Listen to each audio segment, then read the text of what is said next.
Hello, everyone. Today we're going to take a look at the 10 rarest breeds of cattle in the USA. If you like this kind of content, be sure to subscribe, because we cover every breed on every continent in the world, and you don't want to miss any new uploads from any amazing livestock breeds. The White Parks are one of the last surviving truly ancient breeds in existence.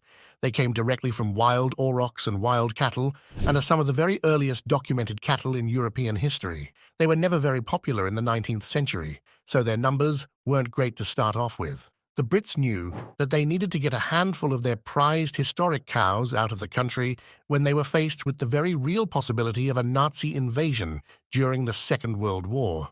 This move is what likely saved the breed from complete extinction, because even after the war, they just weren't picking up in numbers in Britain. The small herd that did make it across the seas was only supposed to stay until the war ended, but they ended up being shipped between multiple zoos and ranches before finally finding a permanent home with the Merkley family in the 1980s. By then, they had dwindled down to a dire 20 purebred females and very little hope.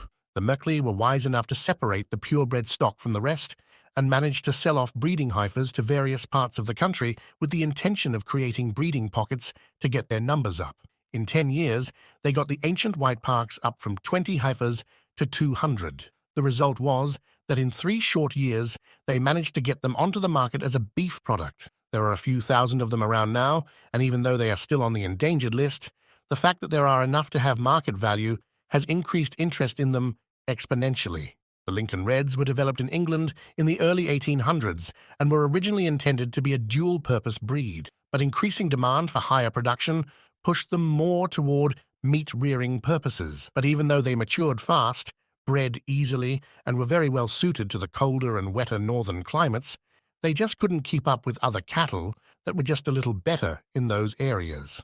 They were slowly phasing out of the production line, and when their population dipped below 1,000 in the 1960s, serious steps were taken to preserve them. Luckily, their relatively easier care and quick rearing make them very good small-scale cattle, ideal for the beginner cattle owner and the homestead, especially in the US. This garnered enough interest in them to keep their numbers steadily rising through the years. They still number below 10,000, making them very rare. But things are looking up for the Lincoln Reds.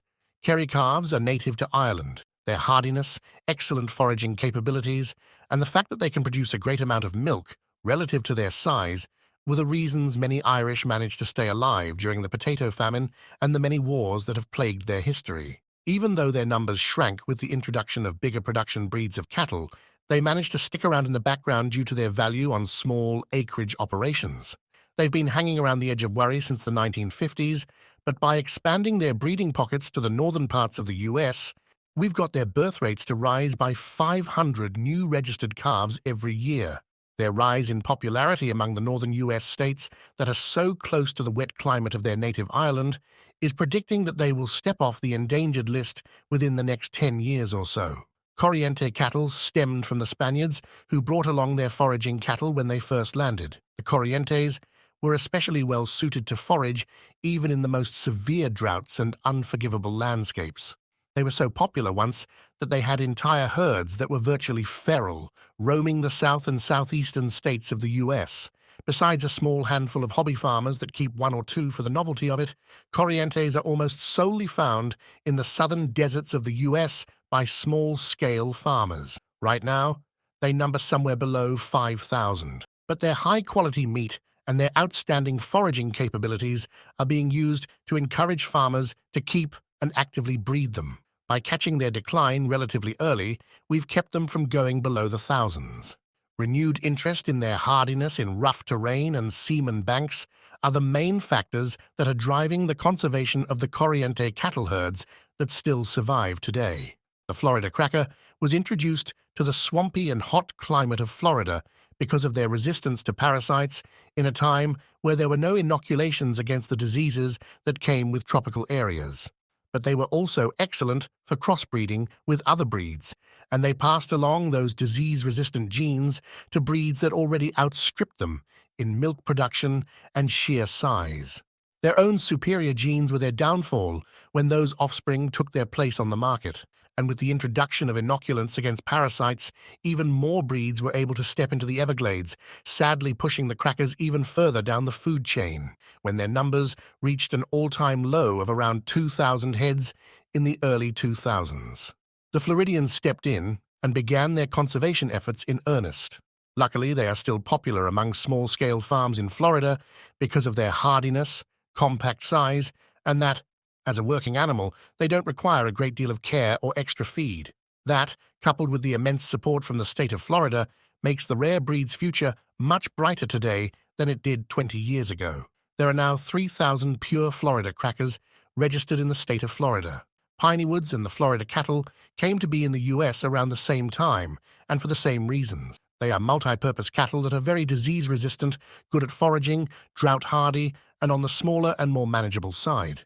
And like their endangered cousins, they were bred with other cattle, and those strong genes ended up replacing them. But the Pinewood are even smaller than the Florida crackers, so small that some argue that they fit into pygmy cow territory. That smaller size, and the fact that they were less known than the Florida cracker, drove their numbers down to just 1,000 in the year 2000. Since then, we've managed to double their population, and the amount of support that they're getting shows a lot of promise for the little Pinewood in the near future. Now we enter into the critically endangered section of our list. These are the cattle breeds that number less than 1,000, and if they aren't properly managed, complete extinction is all but certain for these historic animals. First among them is the Randall lineback cattle. They've been around Europe for centuries as the ultimate multi-purpose cattle of choice for the common folk. Meat, milk, and very effective draft animals, they are one of the main drivers of Britain's path to catch up with the rest of Europe when the Roman Empire was still in power. But their popularity and the lack of breeding standards and record-keeping have plagued them all these years.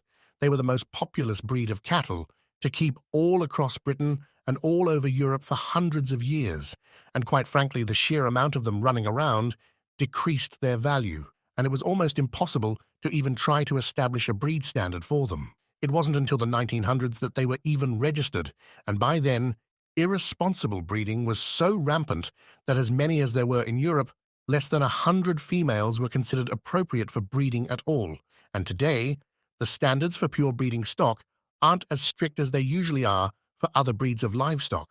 This small allowance is the reason we've made some progress in saving the breed. Their breeding was so tainted already, and their numbers were so low that some allowances just had to be made if we were ever going to give the Randalls any chance of survival.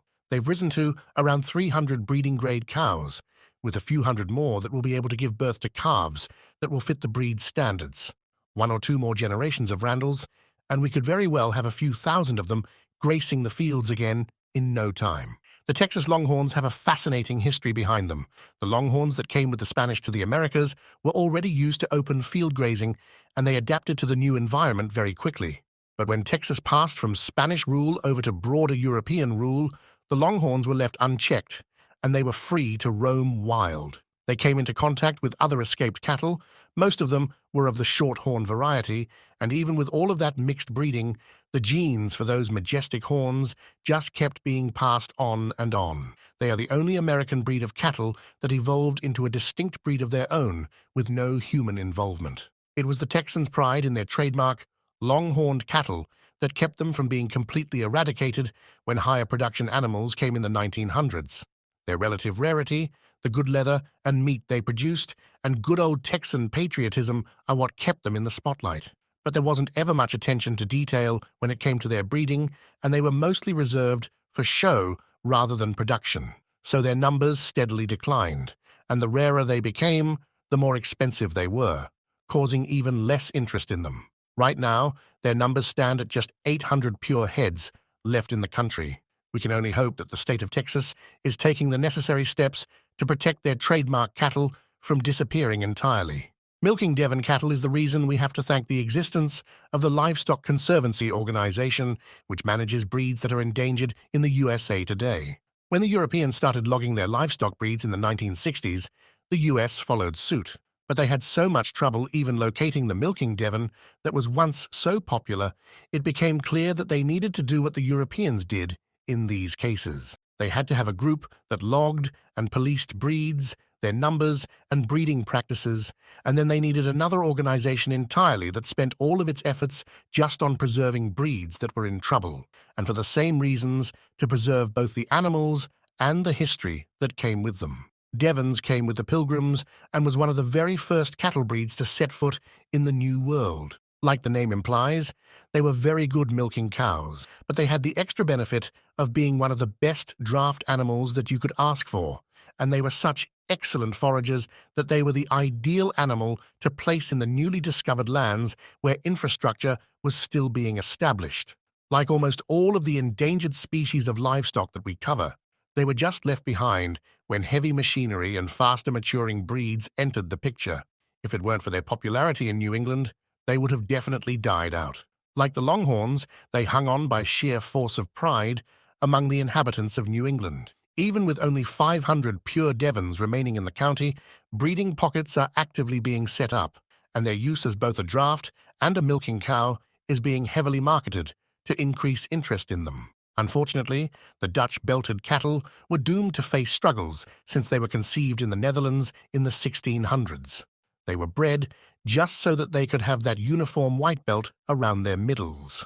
The nobles just wanted a cow that looked different for the pure purpose of having a breed of animal reserved only for aristocracy. Plenty of now extinct breeds had their start for the same reasons, and they died out simply because all of their popularity was placed in cosmetics with no production value at all.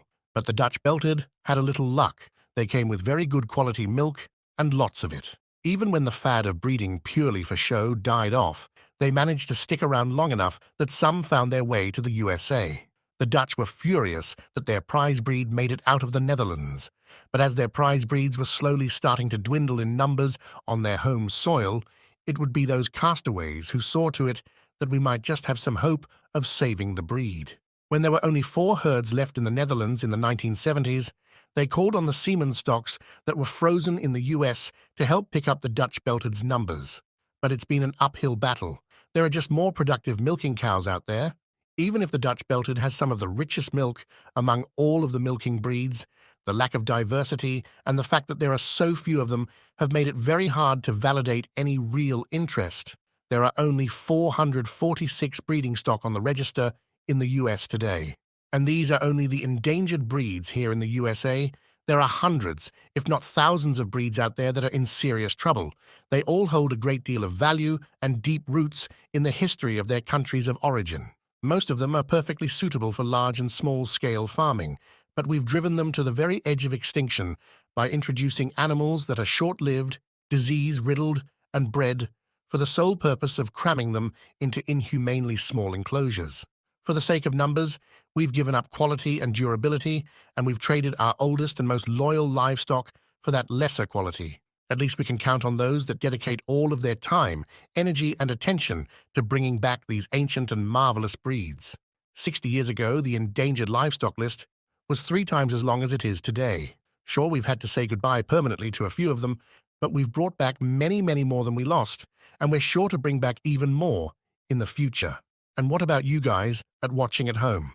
Are you willing to extend a patch of your land to give your favorite breed a little more legroom to recover their numbers?